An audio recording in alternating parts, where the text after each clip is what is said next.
Welcome to Family Stories and Conversation.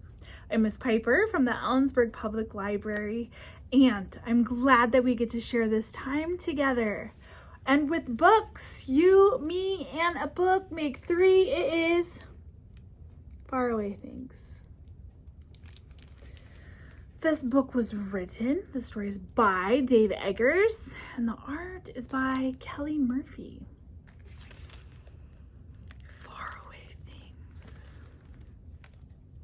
Don't you like to just ponder the title sometimes? This book was published by Little Brown and Company.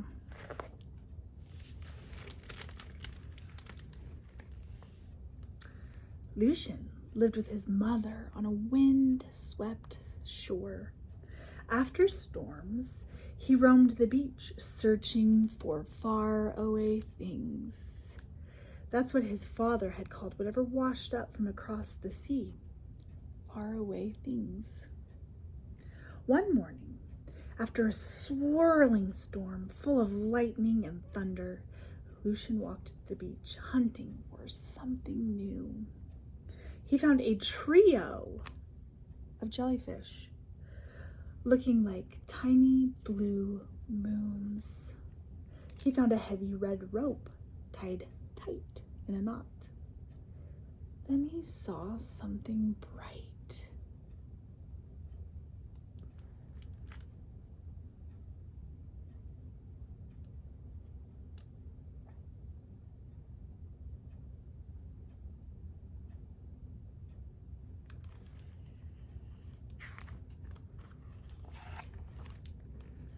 It was wrapped in seaweed that was dotted with hollow pods, but he freed it and held it high. It was silver and gold and copper and was finely etched all around. It was a kind of sword he'd seen in books, but he couldn't think of its name. He swung it left and right and tried to remember the word. Not saber. Those were longer. Not foil, those were skinny, almost weightless. It wasn't a machete or broadsword or claymore. Then he remembered. Cutlass. He slashed at the sky, and the word seemed to emerge from the vents he'd made in the clouds. Cutlass, he yelled.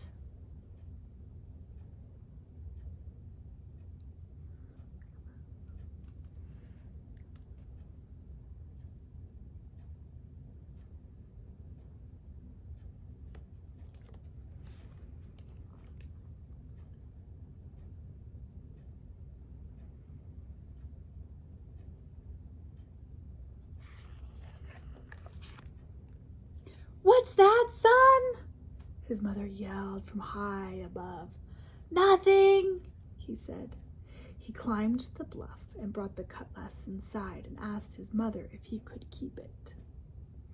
Is it a faraway thing? She asked. Yup, he said. It's not owned by a neighbor, she asked, or left by a visitor to the beach? It's a faraway thing, he said.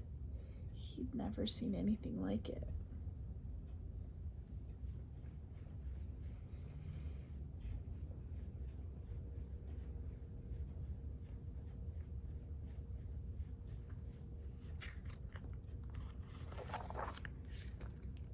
In his father's old toolbox, he found the right hardware and 2 long nails, and he hung the cutlass on the wall in his room across from his bed.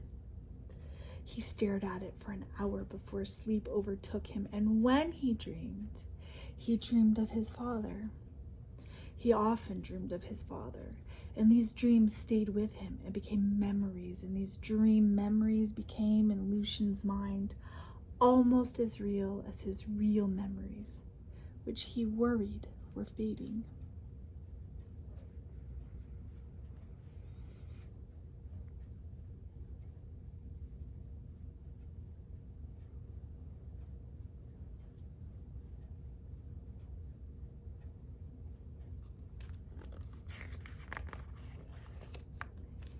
The next day, Lucian spent his time in the tide pools, on the bluff and in the coves, always with his cutlass in his hand, or were fastened to his side. He used the blade to cut driftwood and seaweed, and once he even cut the sun in two like an orange. It recovered.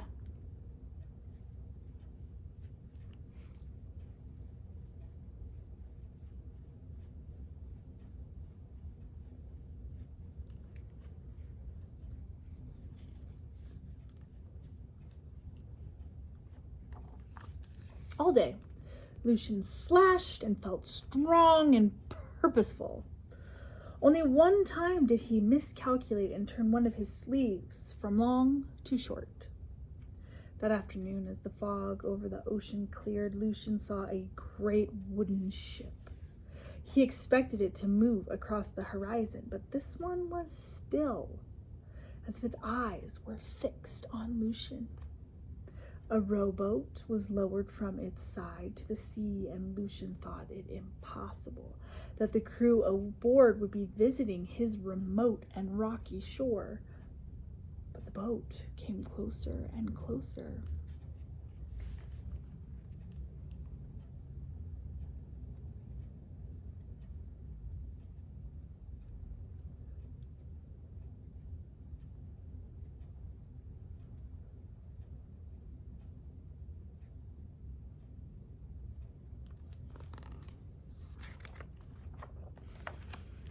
A splotchy dog leaped into the shallow surf and ran to Lucian, circling him like a tornado. 3 figures followed and walked with long strides up the beach. Lucian stood absolutely still. He tried not to be afraid, because he had his cutlass with him, and just minutes before, he'd cut the sun in 2.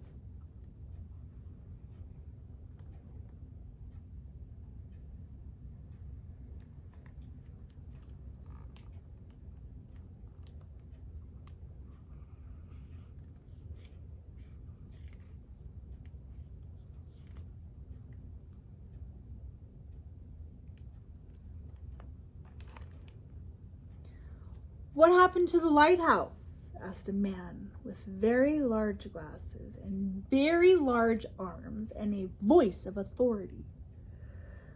Lucian took this man to be the captain and knew he should answer, but he couldn't find the words. "Sure could have used that lighthouse 2 nights ago," the captain mused. "Got caught on a sandbar, and we've been digging our way off it ever since. I even lost my..." And then the captain's eyes fixed on the cutlass in Lucian's hand. Lucian moved the sword behind him protectively, and the captain sighed. "I don't know how to say this, but that cutlass you're holding is mine."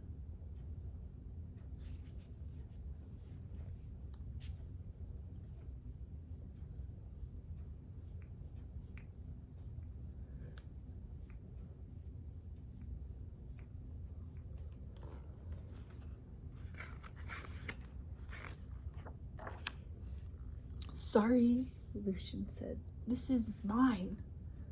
But while he spoke, he saw a sheath hanging from the captain's belt. The sheath had designs carved into its leather that mirrored the ones etched onto the cutlass blade. "Listen," the captain said. "I want to offer you a trade. If you return the cutlass, I'll let you choose whatever object you like from the treasures I've accumulated. That cutlass means more to me than anything on my ship."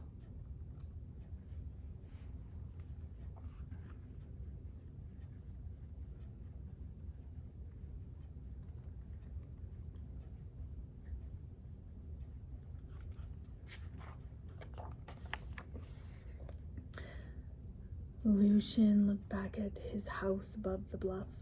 His mother wouldn't approve, but he knew what he had to do. He tied his own rowboat to the captain's, and he followed the captain, his crew, and the splotchy dog out to the ship.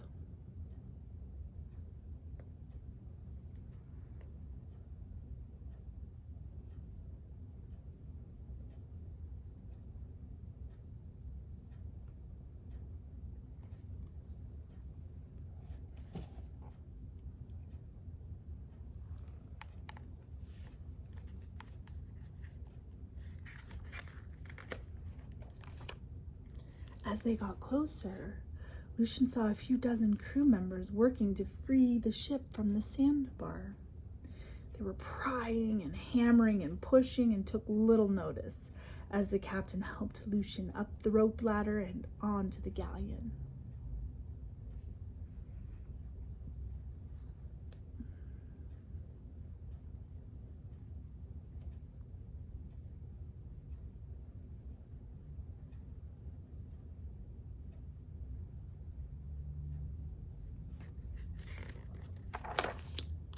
The captain led Lucian to the stateroom and opened the delicately decorated double doors.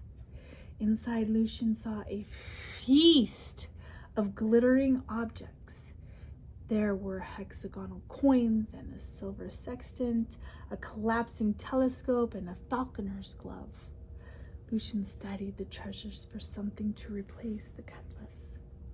A dagger? A saber or broadsword? "Choose wisely," the captain said.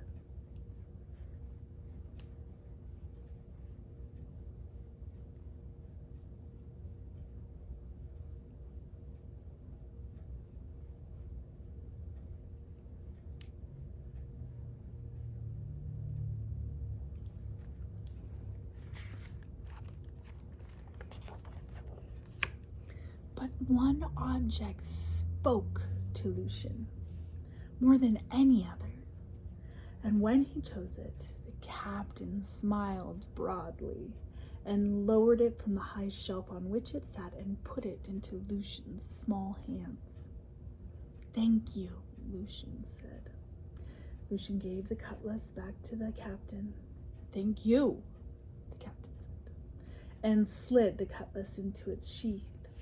From outside the stateroom, there was a loud cheer from the crew. They had freed the ship from the sandbar.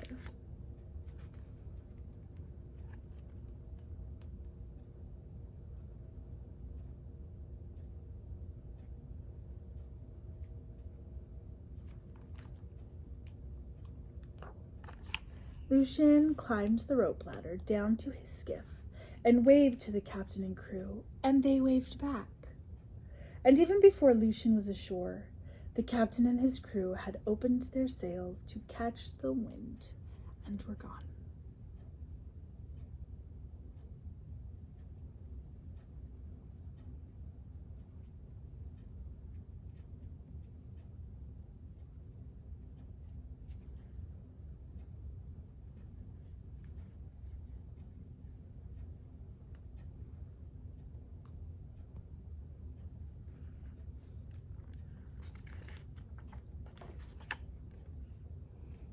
"Is that you?" his mother asked, when she heard the screen door clap shut. "It is I," Lucian said, though he'd never said that phrase before. It sounded both right and funny. And when his mother laughed, Lucian laughed too. "What do you have there?" she asked, looking at the lantern in his hands. "Another faraway thing?" "Sort of," he said. Lucian told her the story of the captain and his crew and the ship and the sandbar and the captain's complaints about the lighthouse with no light. "Can I go up to the tower?" he asked, and she said he could.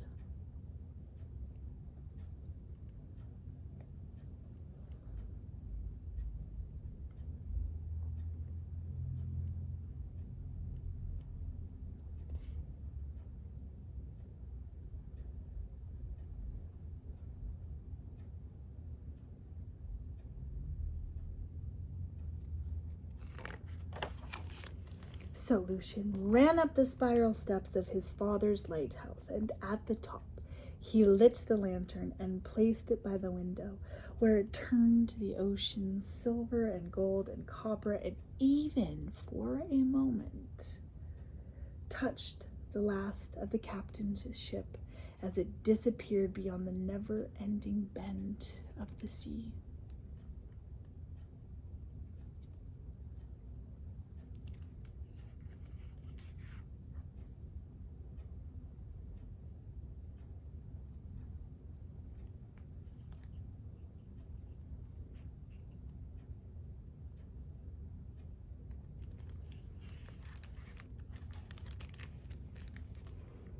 Faraway Things by Dave Eggers and Kelly Murphy. Let's talk about our book.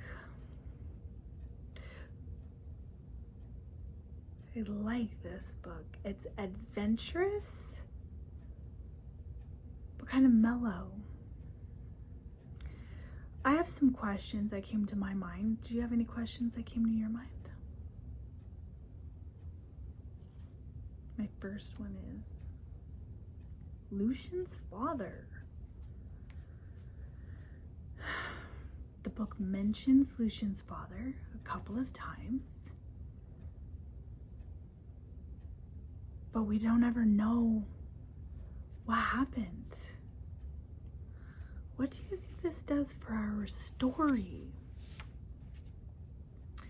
To have a detail that we just don't know anything about, does that leave you curious? It leaves me curious.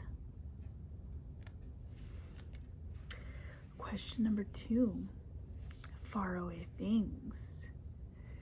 Have you ever been to the beach and gone walking and looking and maybe hunting for beach treasures or faraway things? Or what about anywhere else? It doesn't have to be exclusively or only at the beach. You could look for treasures anywhere. What's the best treasure you ever found out in the world? Question number 3. Was it a good trade that Lucian and the captain made? Was it a good trade for Lucian? Why or why not? Was it a good trade for the captain? Why or why not? What makes a good trade? Have you ever made a good trade? What's your best trade? All right. Thank you for being here with me and Lucian and the Faraway Things and the captain and the splotchy dog. Don't you just love books? I sure do. Thank you for being here. Have a great day. Have a great week, and I will see you next time. Bye.